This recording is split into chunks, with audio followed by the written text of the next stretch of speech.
Alhamdulillah wassalatu wassalamu ala Rasulillah amma ba'd.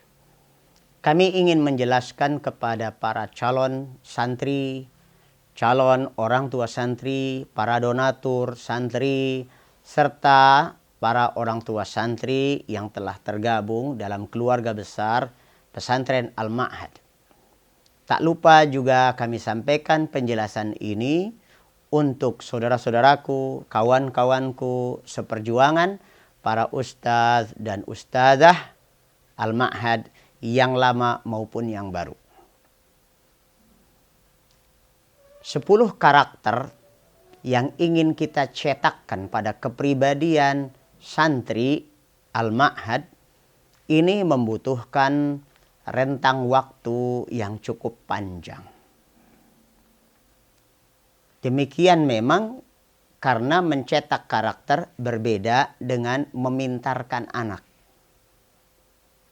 Tujuan kami menyelenggarakan pendidikan ini bukan sekedar membuat anak tahu, tapi membimbingnya menjadi mau dan mampu. Tahu saja tidak cukup. Kalau sudah tahu tapi tidak mau, ini banyak. Sudah tahu dan tidak mau serta tidak mampu melaksanakan ilmu yang dia dapat, ini juga tidak sedikit. Itu kenapa? Karena memang prasyarat thalabul ilmi yang disebutkan oleh Al-Imam Asy-Syafi'i rahimahullahu ta'ala diantaranya adalah watulu zamanin wa suhbatu ustadzin wa tulu zaman. Membersamai ustadz, berkawan dengan ustadz, bergelut dengan ilmu bersama para ustadznya, serta dalam rentang waktu yang panjang. Inilah sifat daripada one stop schooling system pesantren Al-Ma'had. Kami jelaskan untuk video kali ini syarah daripada karakter yang pertama.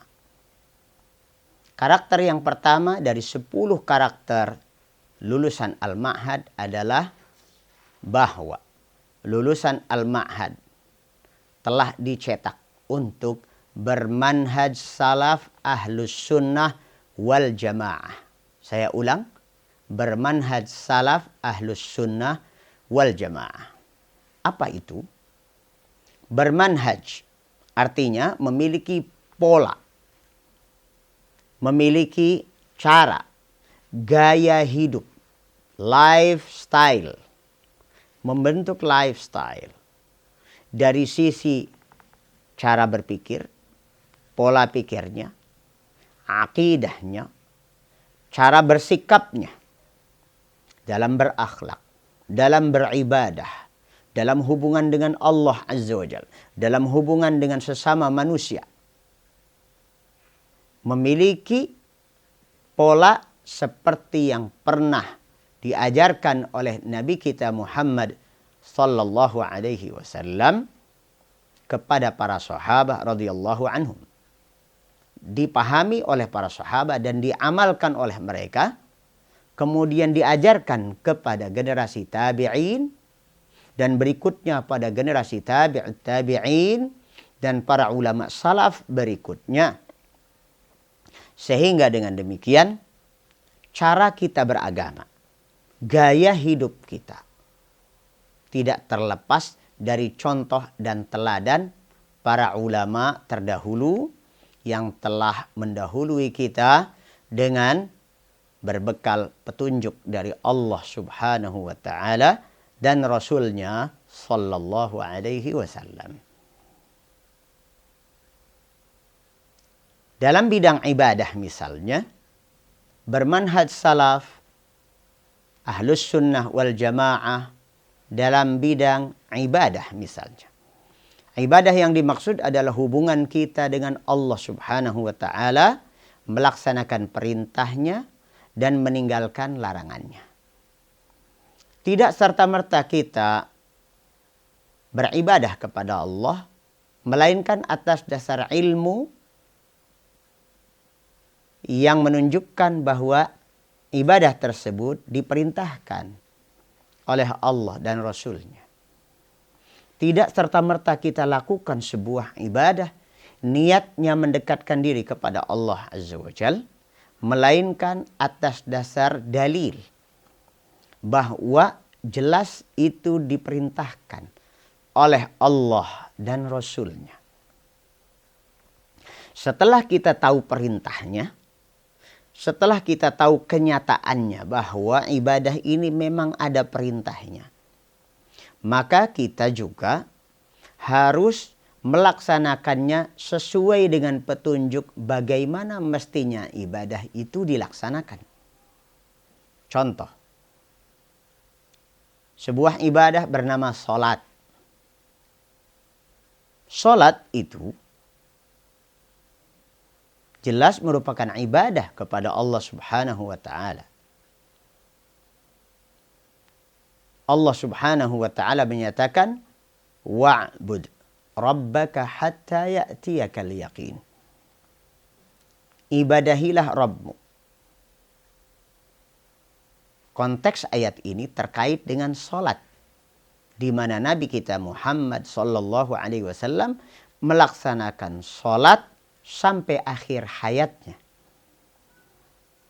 Tidak berhenti, ada masa pensiun sholat.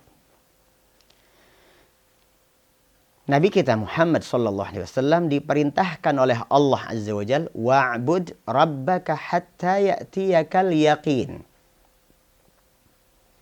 Dan ibadahilah Rabbmu sampai datang kematianmu.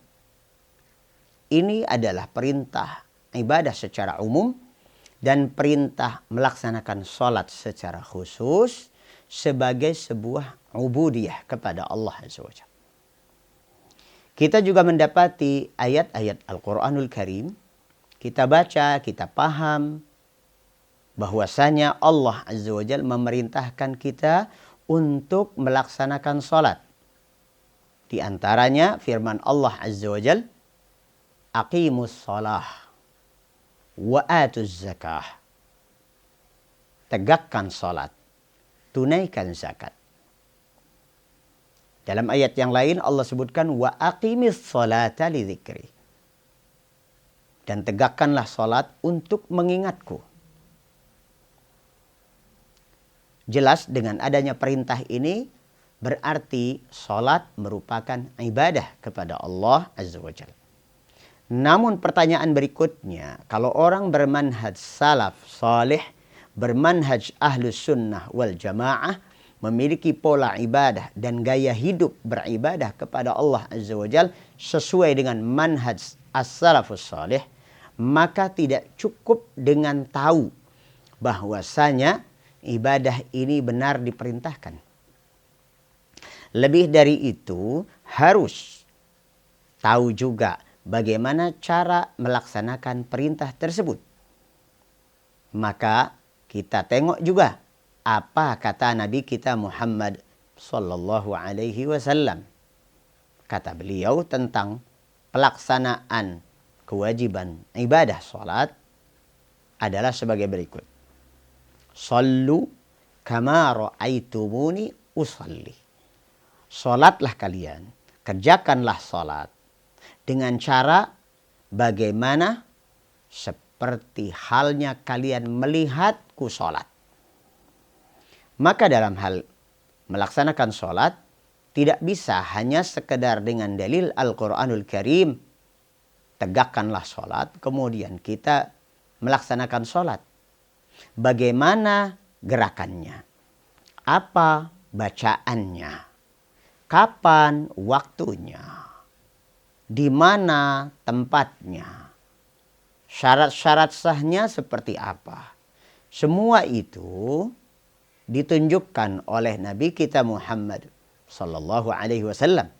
Maka juklak teknisnya, petunjuk pelaksanaannya secara teknis kita harus pelajari di dalam sunnah Nabi sallallahu alaihi wasallam. Dan para ulama as-salafus salih Mereka kadang berbeda pendapat dalam masalah-masalah tertentu di dalam masalah ibadah kepada Allah Azza wa Jalla. Maka di dalam perbedaan pendapat pun kita mengikuti ulama salaf. Tidak memakai gaya kita sendiri-sendiri. Itu dari sisi ibadah. Begitu pula dari sisi muamalah, hubungan antar kita manusia. Baik antar satu orang dengan orang lain maupun antar satu keluarga dalam sebuah rumah tangga, juga dengan masyarakat secara luas, bahkan dalam bernegara dan hubungan antar bangsa. Semua muamalah ini diatur dalam Al-Quran dan Sunnah Nabi SAW, dipraktekkan, dicontohkan, dipahami, diajarkan oleh ulama salaf kita dari sahabah radhiyallahu anhum, generasi tabi'in, tabi'it tabi'in, dan ulama salaf selanjutnya. Begitu pula di dalam pola berakhlak, pola perilaku, bagaimana hubungan kita dengan hewan, bagaimana hubungan kita dengan sesama manusia, kita dengan akhlak yang mulia. Seperti apa akhlak yang mulia? Ini tidak diserahkan kepada pengertian kita masing-masing sesuai dengan kultur manusia di daerahnya masing-masing. Tetapi akhlak karimah, berakhlak sesuai dengan akhlak salaf, tentu sudah dicontohkan oleh para ulama salaf. Maka dari itu, dalam segala gaya hidup, semua gerak dan diamnya kehidupan ini, ada tuntunan yang sudah termaktub, sudah terajarkan dari Al-Quran, Sunnah Nabi, dan para sahabat radhiyallahu anhum. Untuk menjadi orang seperti inilah kami mengajar, mendidik, mengasuh, dan membina para santri, serta mengajak umat Islam seluas mungkin, dimanapun berada dan kapanpun, untuk bermanhaj salaf salih ahlus sunnah wal jamaah. Perlu kami tegaskan definisi ahlus sunnah wal jamaah. Istilah ahlus sunnah ini nampaknya akhir-akhir ini semakin menjadi komoditas yang diperebutkan oleh berbagai kelompok dan golongan kaum muslimin. Sesungguhnya Nabi kita Muhammad sallallahu alaihi wasallam menamai ahlus sunnah ini bukan hanya dengan satu nama. Pernah dinamakan dengan al-firqatun najiyah, an-najiyah, atau al-firqatun najiyah, at-taifatul mansurah. Disebut juga dengan al-ghuraba, disebut juga dengan al-jamaah. Yang ini semuanya mengarah pada satu muara makna, yaitu kata Nabi SAW, ahlus sunnah atau al-jamaah adalah hum man kana ala mithli ma ana alaihi al-yawma wa ashabi. Artinya, ahlus sunnah wal jamaah, at-taifatul mansurah, al-firqatun najiyah sejatinya adalah orang-orang, siapapun, dimanapun, di zaman kapanpun, yang mengikuti gaya hidup, pola pikir, dan pola sikap dalam beribadah, berakhlak, bermuamalah, semuanya mendasarkan atas apa yang kucontohkan dan dicontohkan oleh para sahabatku radhiyallahu anhum. Itulah sesungguhnya yang disebut dengan aswajah, ahlus sunnah wal jamaah. Bukan aswajah dalam makna sebuah ormas di antara ormas-ormas Islam. Dan karakter ahlus sunnah wal jamaah itu mengedepankan dalil. Mengedepankan dalil dengan pendalilan yang benar. Dan bukan mengedepankan perasaan, bukan mengedepankan kekelompokan. Kemudian Ahlus Sunnah wal Jamaah juga menitik beratkan dakwahnya pada pengembalian umat kepada jalur tauhidullah, sehingga hasilnya yang diharapkan adalah semua perilaku manusia itu ditujukan sebagai penghambaan diri hanya untuk Allah saja, bukan untuk memperbesar ormasnya, bukan mempertenar pribadinya, bukan mengajak manusia pada kelompoknya, atau untuk kepentingan sesaat, kepentingan politis, supaya dia terpilih ke dalam pengurus partai dan sebagainya. Tidak ada tujuan itu sama sekali. Maka dari itu, dakwah Ahlus Sunnah wal Jamaah yang sesungguhnya tidak ada kepentingan untuk mengeruk keuntungan duniawi. Murni untuk mengajak umat, mendidik generasi umat agar sama-sama bertauhid kepada Allah Azza wa Jal dengan cara melaksanakan perintah dan meninggalkan larangannya atas dasar syariah, tuntunan, contoh dan teladan Nabi kita Muhammad sallallahu alaihi wasallam. Demikian apa yang bisa kami sampaikan, sekelumit kalimat yang bisa dilumat dalam pikiran kita, bisa dicerna dengan mudah dan bisa diamalkan dalam perilaku perbuatan kita sehari-hari. Kita bertemu kembali insya Allah pada penjelasan tentang karakter kedua dari 10 karakter alumni Al-Ma'had. Assalamualaikum warahmatullahi wabarakatuh.